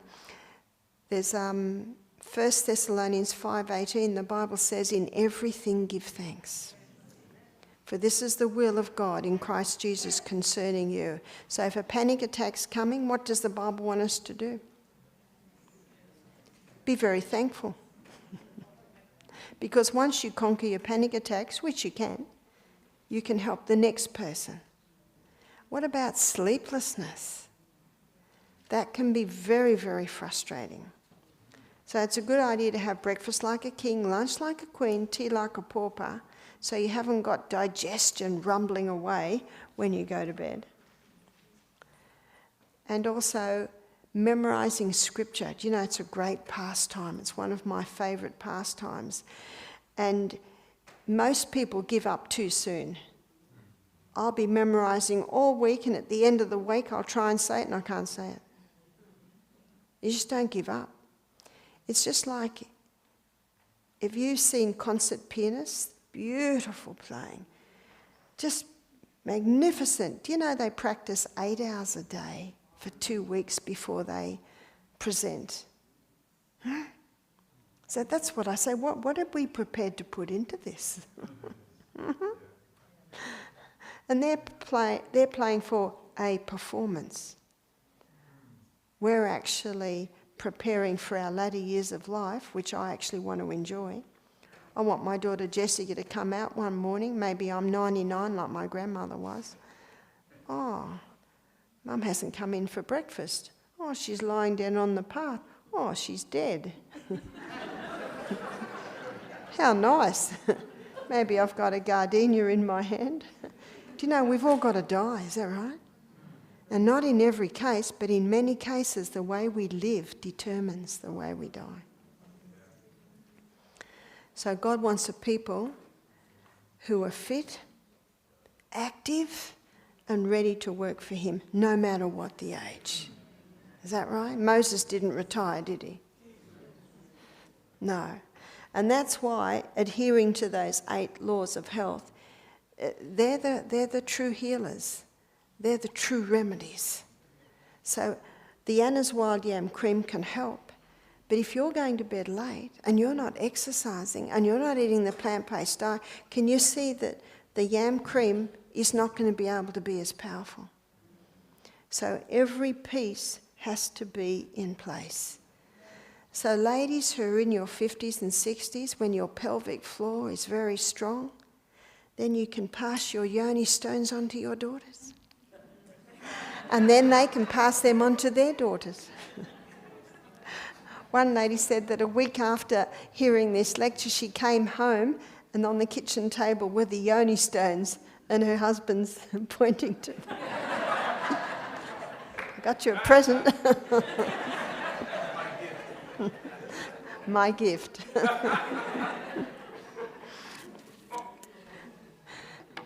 So I have a few questions here, so we'll go through our questions. Okay, what can I do for my thyroid problem? Well, I think this was written before this lecture, is that right?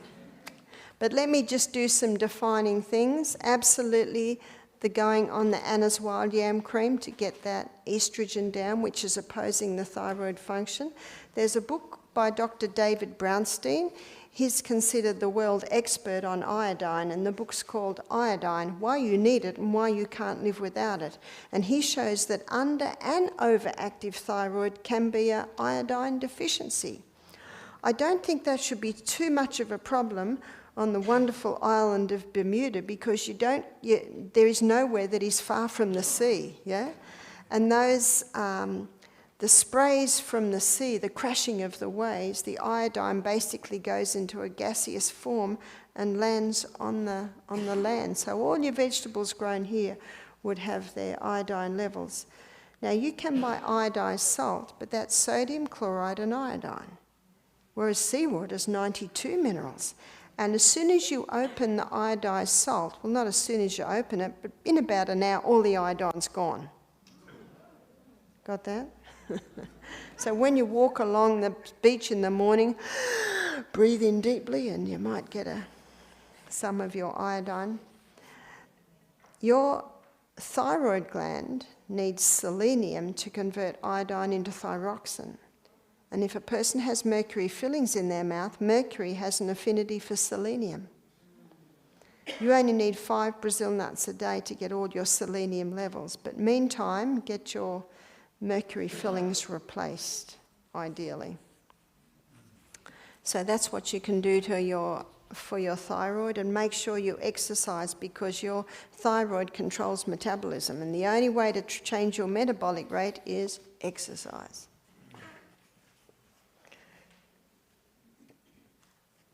Okay, need to know more about whole wheat flour. Haven't I said enough? You want to know more. You want me to repeat it. Now, there's a very good book called Wheat Belly by Dr. William Davis, and he gives the whole story, but basically it was hybridized in the 50s, went worldwide in the 70s, so by the 1990s. And the farmers love it, because they get 10 times more grain per acre. That's 10 times more dollar per acre. So it's everywhere, it's everywhere. And the problem, again, has arisen because most people, especially vegetarians, overdo the wheat. Because many people, when they stop wheat, they go to the pastas, the cereals, the breads.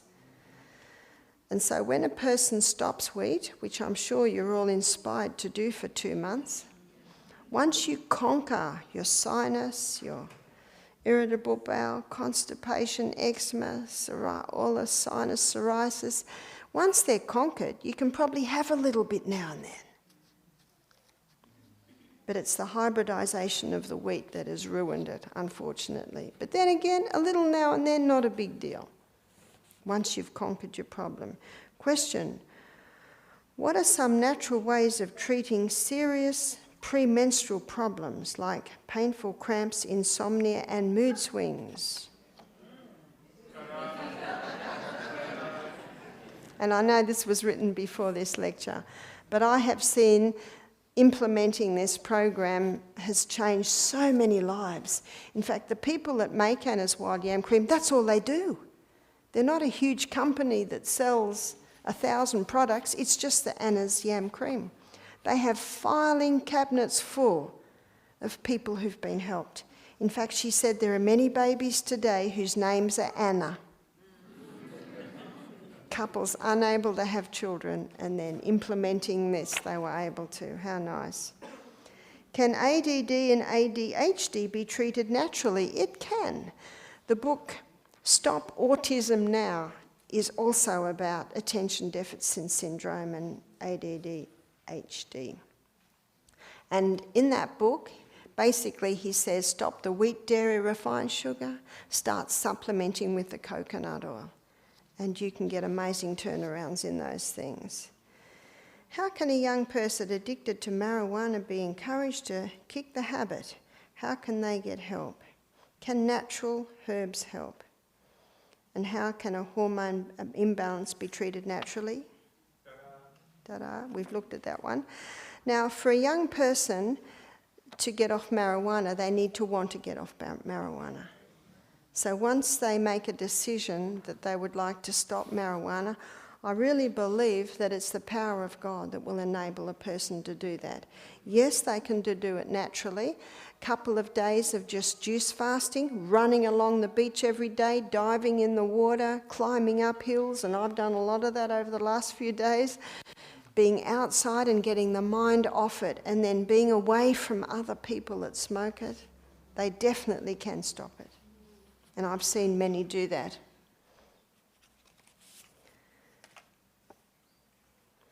Can bipolar be cured or managed without drugs? It can. I have met 5 people in my travels who were diagnosed with schizophrenia, bipolar, and are medication-free and managing well. As a psych nurse, I would never have thought that possible. And when you begin to have a look, do you know what makes it very difficult? Is when a person is medicated, they almost become like zombies. And it's almost impossible for them to choose to do what you've got to do to conquer it. That's what's very sad about it. But where there's a will, there's a way. Do you know, the power of God is able. You know, he is able to conquer everything. But I'm constantly astounded how implementing these natural laws, how it improves mind function. And that's what we're going to look at tomorrow. So yes, it can be, and I have seen it. What are the effects of resveratrol on the frontal lobe? Well, tomorrow we'll look at the frontal lobe, and you will see that those drugs can certainly shut it down. 1% of psychiatrists are treating mental illness with nutrition. Isn't that good news? Not many, but they are there. And there are books that show it. Dr. Neil Nedley, who's an American doctor, he wrote a book called Depression: A Way Out. Very good book on dealing with mental illness. And also Bruce Fife's books, they also show how you can help. How does one best treat scurvy, is it? Oh no, scarring of the lungs. One of the best ways to treat scarring of the lungs is to make sure that everything that's breathed in is the best air. So you have to be very careful in Bermuda that you're not near any mould or any chemicals. And the sea air has negative ions in it. They're electrically charged oxygen molecules. So walking along that beach every single morning and breathing very deeply and learning how to breathe deep, learning how to breathe from the abdominal muscles. And castor oil compresses on the chest. Castor oil penetrates deeper than any other oil, and wherever it penetrates, it can break up lumps, bumps, congestions, adhesions. It's a remarkable oil. If you put into YouTube Barbara O'Neill poultices, there's a, that's a nice ring. It'll show you how to make the castor oil compress, but that should be worn ideally for 5-6 hours every day, and that can penetrate deep and break up the scar tissue. Can we eat mushrooms as it's said to be a fungus? If someone has a yeast problem in their body, they should keep away from mushrooms. If someone has cancer, keep away from mushrooms. If you don't have cancer and if you don't have a fungal problem, to have mushrooms occasionally, fine. So it depends on what's happening in your body. Right, can you explain what's that? The appendix has two functions. I have done that. Yes, I have mine removed. Will that be a problem? Do you know your body is an amazing piece of machinery in its ability to adapt and adjust? So if someone has had their appendix removed, remembering that appendix is the colon's oil can, so it lubricates contents as it goes through, and it releases antibacterial fluid, so that if what's coming out of the colon is toxic, it'll calm it down. So if you don't have an appendix, make sure you're not eating anything toxic. And one of the most toxic things that you can eat, it's not toxic, it appears to be when you eat it, but by the time it gets down there it is, and it's meat. So meat putrefies. So if someone hasn't got an appendix, they should keep right away from meat. And they should make sure they're on a plant-based diet and also having good oils, because that helps to lubricate. Then they should not have any problems. Is it good to exercise before or after breakfast in the morning? When you have your breakfast, all your body's energies are going here. And if you exercise, your body's energies are going to be called to your working muscles, which will compromise your digestion. And that's often why a person might get a cramp. Say if they swim just after a meal or heavy exercise after the meal. You know what the cramp is? It's just the body protesting, say, hey, we're busy here. Give us a go. But you can exercise probably an hour and a half, 2 hours after the meal when most of the digestion has started to happen. Is it wise to stop taking antiplatelet medication if you have stent implants? Some have 1, 2, 3 or 4. Also calcium tablets, well, we know they're out. If you have changed to a proper diet and exercise, do you know I believe it is possible on a plant-based diet, and what we showed last night, a person can stop cholesterol-lowering medication immediately with no adverse effect. Actually, there is a side effect if you stop your cholesterol-lowering medication. Your memory will return, and your muscles will get stronger because your muscle wasting will stop, and your tendency to Alzheimer's will go. Do you remember what I said? One other side effect of cholesterol-lowering medication was breast cancer. They've just added that, and you can see why. Because if you don't have enough cholesterol, it interferes with your body making your sex hormones. So cholesterol-lowering medication can stop immediately with no adverse effects. If you stop your blood thinning medication, ideally, first of all, you make sure you're having at least 8 glasses of water a day, having that little bit of salt before each glass, and just drinking half a glass at a time all through the day on a plant-based diet. I have known people to do that. Exercise is important, so you have to look at swimming or cycling or rebounding, those types of exercise. And I have seen people do it, but it must be done cautiously. I think I gave you the story of Henry, the guy who was on 6 medications.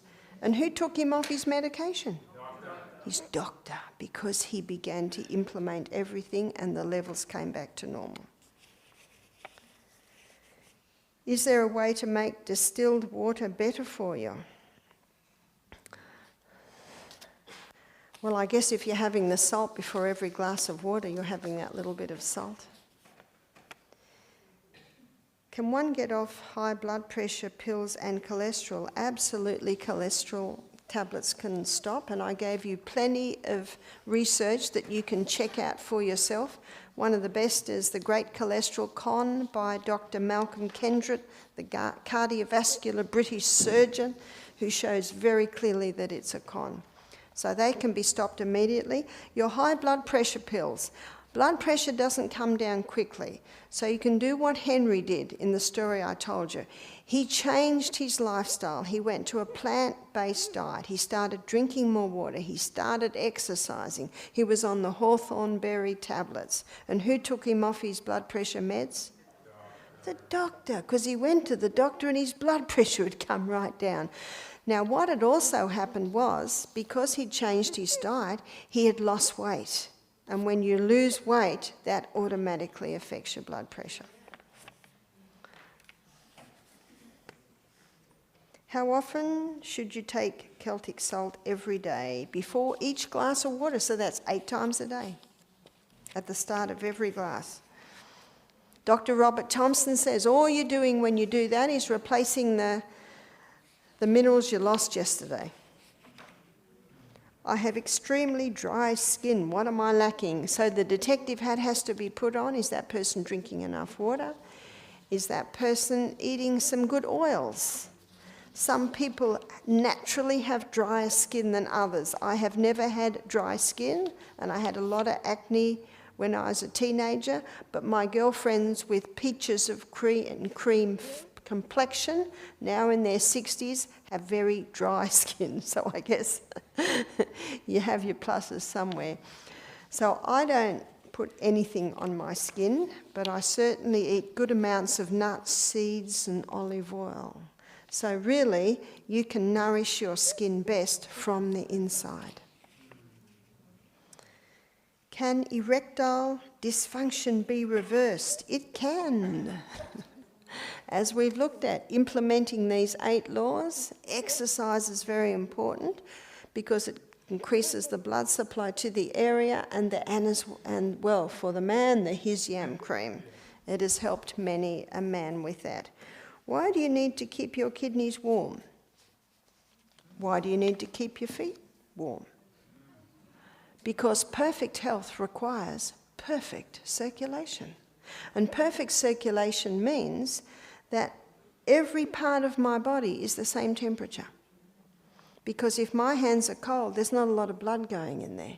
And if they get cold, you've got to do something to warm them up again. Maybe just clap hands or... And kidneys, if your kidneys aren't warm, they're cold. And if they're cold, there's not a lot of blood going in there. And if not a lot of blood's going into your kidneys can't filter your blood. In fact, a lot of young girls get urinary tract infections purely because their kidneys are cold. So their kidney can't function, it can't filter the blood properly. What's a good remedy for poor blood circulation in the feet? Exercise. Because exercise gets the circulation out to the extremities. Never should you let the feet get cold. So if you get into bed at night with cold feet, guess what? They're going to stay cold.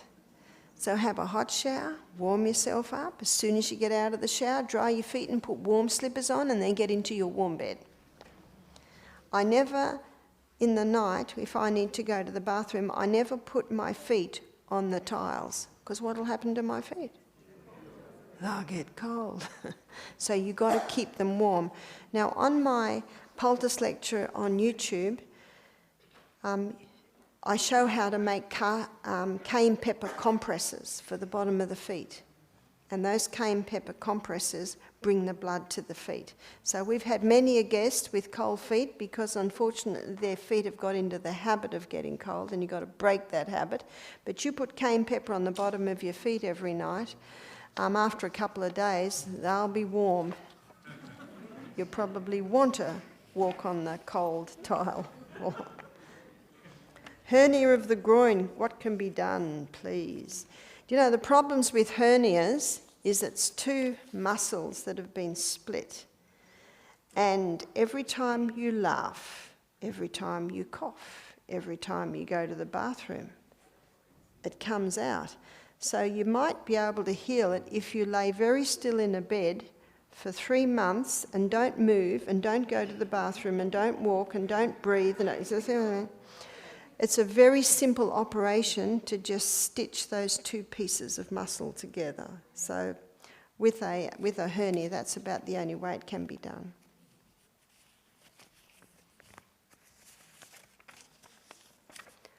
Oh, no question there.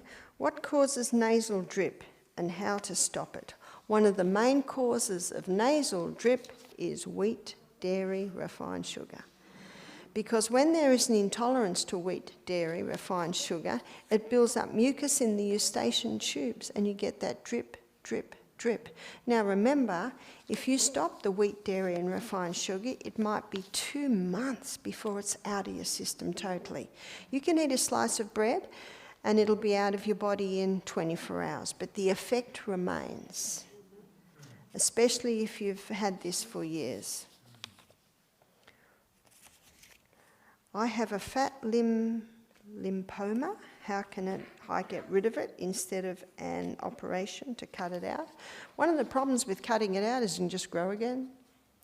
But castor oil compresses can help. But also exercise, because when you exercise, you increase blood right out to the extremities, to every part of the body. And also exercise, particularly rebounding, stimulates your lymphatic system. Remember, that's your body's vacuum cleaner, helps to get rid of these things.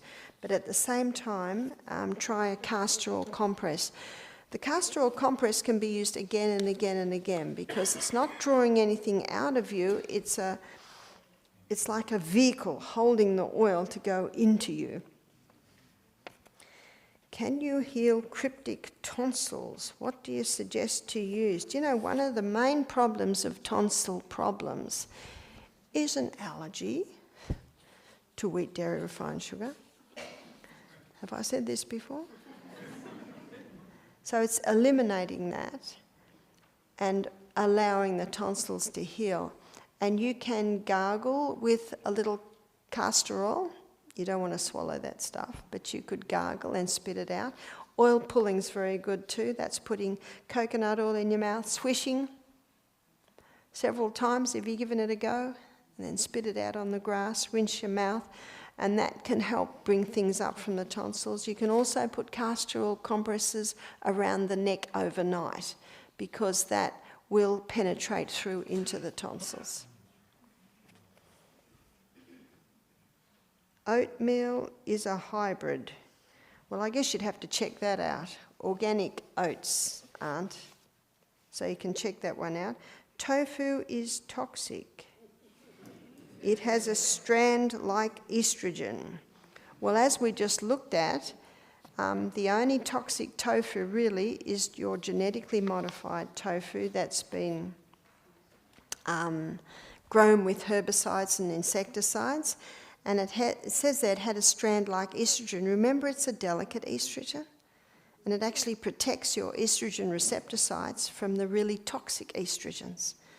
And so it's great when you have a question like that and you know the facts. Because remember, we should never make any decisions based on fear. We should make decisions based on fact. And when we have the facts, then we have faith. And faith is the victory that overcomes the world. And God said in 2 Timothy 1 verse 7, I have not given you the spirit of fear, but of power and of love and of a sound mind. And a sound mind is able to take in the facts and allow God to give them the faith that is necessary. I look forward to seeing you tomorrow morning at 9 o'clock, where I'm going to be talking about the part of the brain where we make our decisions, and I'm also going to be showing you what weakens and strengthens that part of the brain, because our decisions determine our destiny. And in the second part of that lecture, we'll begin at 11 o'clock, we're going to be looking at the basic laws that govern the functioning of the brain. And in that lecture, we're going to be looking at all the spiritual, mental and emotional aspects of disease. So please bow your heads while we close. Father in heaven, we thank you so much for giving us wisdom and knowledge and understanding on how our hormones work. Thank you, Father, for showing us the things that have caused the disruption, but most of all, we thank you for showing us how we can bring back the balance. Thank you again for bringing us here, and thank you for this information and knowledge. And I pray, Father, that every soul here will be empowered to be able to make the decisions and the changes in their life that will give them better quality of life. We pray these things tonight in Jesus' name. Amen.